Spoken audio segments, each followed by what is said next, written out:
Hi, and welcome to Tabletop Talk and Draw. In case you're new, my name is Storn. This is a video series where I draw characters, hopefully giving some tips to aspiring artists and maybe even experienced ones. I also talk about how those visuals can breathe life into your tabletop role playing game characters, because I believe there's a lot of overlap between drawing characters and making characters. If you have a question or two about art techniques or a comment on gaming, please drop a line or two into the comments section. I'm small enough that I can get to lots of inquiries. Even if you have a constructive critique on my art, or if you want a constructive critique, hit me up. I want to help and maybe even just entertain a bit. Today I'm tackling a classic D&D class, the Rogue, and like a lot of gaming ideas, this came to me in the shower. I think it's going to be her equipment that's going to be unusual. So I decided to do her as what is called in the industry a style sheet, because I really wanted to highlight her equipment. I think that will become apparent as I go along, and you will let me know if I succeeded or not. Okay, let's get on with it. So I think rogues are kind of a really super interesting class. Usually they're urban and second story people. They'll sneak around on the rooftops and stuff like that, and they'll do a bunch of stuff. I decided to go a little bit different. So the backstory that was sort of vaguely in the back of my mind is this is a tiefling. Her dad was sort of a tomb raider, tomb robber, or whatever like that, and she sort of inherited his love of adventure and whatnot, and sort of inherited some of the cool gadgets that I will have her wielding and stuff like that. So I think disarming traps, that's an important part of her being and getting into interesting areas, sort of doing a Laura Croft or Indiana Jones in a fantasy style. So you can already see that I've kind of got a staff there, and that staff is going to have some particular some parts to it that make it a little bit different. Maybe that'll come out as we go along. So I decided to go with kind of a long coat and baggy pants. Maybe she comes from sort of a desert climb. I decided to go tiefling because I just thought that was kind of an interesting look. When I get to the color, I decide to kind of make her hopefully not read as Caucasian, but maybe something kind of Middle Eastern or Oriental or something like that. And right now in the art terms, I'm just laying in some color and stuff like that. I'm speeding up this section quite a bit because I think the interesting choices come in the color, and this stuff is maybe not as interesting to people. If I'm wrong, please let me know. If you like to see this slow down, I can certainly do that. But yeah, I'm getting in my sort of my value structures in here and stuff like that, and I'm thinking already at this point, what are my colors going to be? And I mean, sort of, dark grays and blacks are the classic, rogue colors, and I think that's sort of, I've seen that done a lot, so I like to kind of go outside the box. So I still go with some fairly muted colors, but there's some color coming to her. Now I'm starting to lay in that skin tone, and I didn't go with the Caucasian look. I'm trying to sort of hint at that olive skin. My wife has got pretty olive skin, so I'm thinking of that in the back of my head. She's Puerto Rican, for the record. I went with a very practical hairstyle, tuck it behind those ears and stuff like that.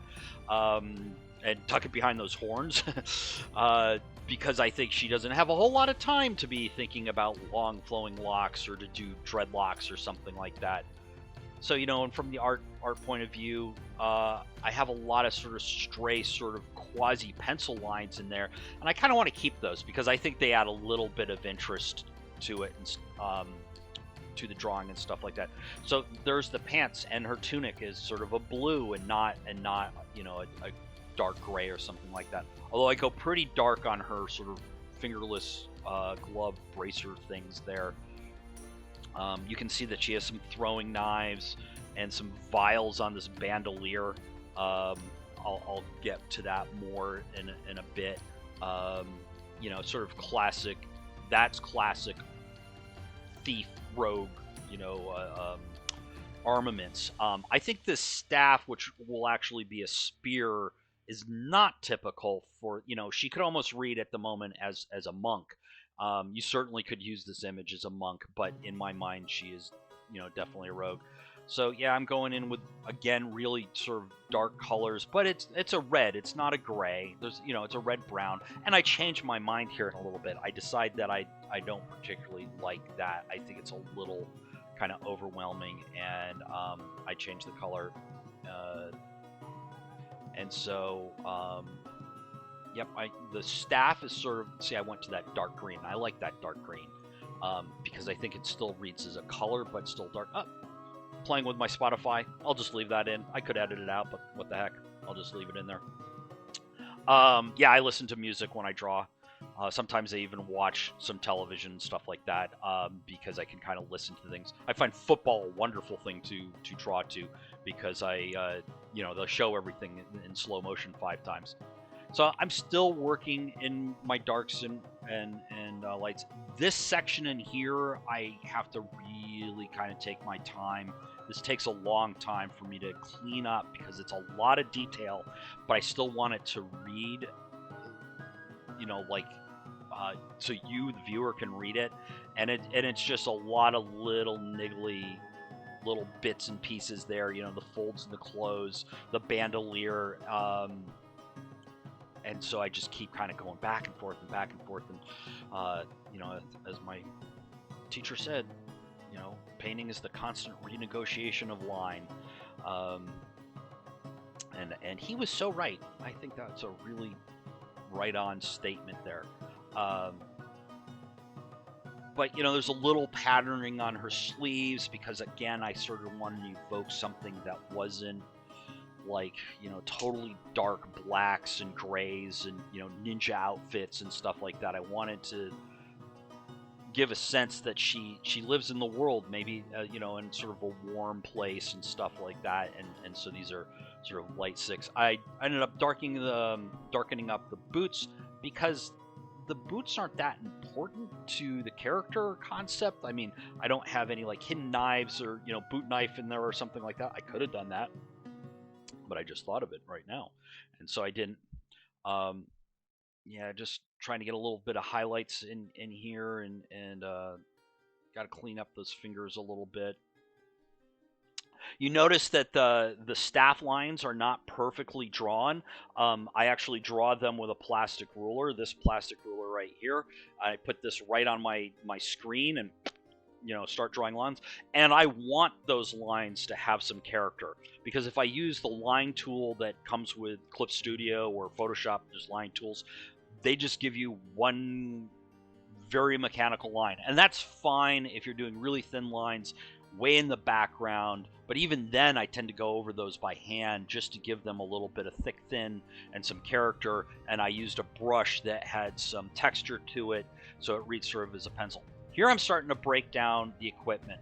So like on the back here, that's sort of the butt of her spear staff, and there's little spikes that come out to help like brace and anchor that. I'm pulling out her little bandolier of smoke bombs and flashbangs and stuff like that. And I'm just doing these, you know, this is part of the style sheet thing, and I'm doing call outs. So here I'm going to, yeah, I just sort of blur that so you get the impression that the rest of the staff's there, but I don't have to draw it all. We did 2 of them, and the reason I did that is because one is going to be a grappling hook and the other one is going to be a spear. And here comes the spearhead. And I sort of went with this bronze color because I wanted it to be some kind of, you know, unusual, unobtainium type metal, and I didn't want it to read as real. This is fantasy. I'm pushing the fantasy elements in this particular case. I don't always do that.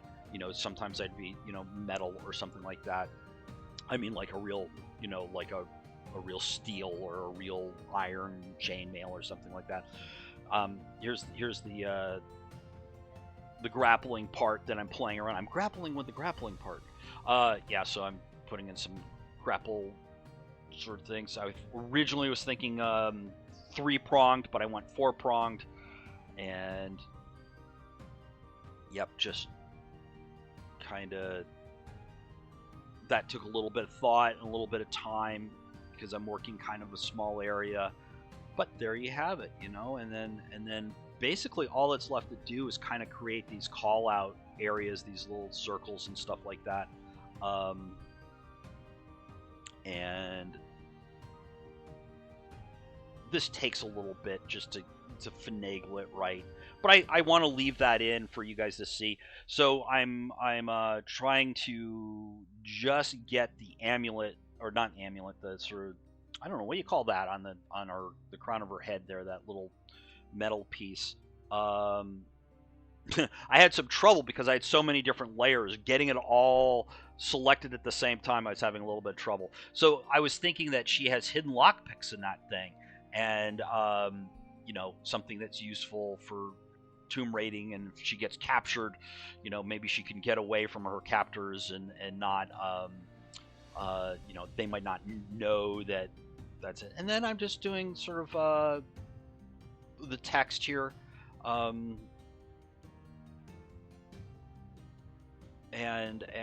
just cleaning that up. I move the text around a lot. I play with it a little bit just to sort of feel where I like it, and then I just want to, so I create a little bit of light color behind it to call attention to it, and then I'm going to create you see I missed the lockpick circle, so I have to go back there and do that, and then I sort of just combine the square and the circle shapes together, and by that I just erase a couple of lines here, and then it sort of, there you go, and that pretty much brings us to our end.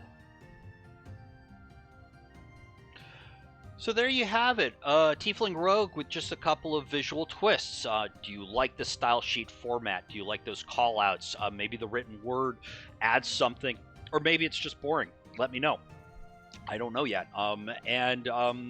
What class would you like to see discussed and drawn next? It doesn't necessarily have to be D&D, although D&D is obviously the most popular. I've done a superhero so far. I haven't done science fiction yet. There's other genres too. I mean, horror, that kind of thing.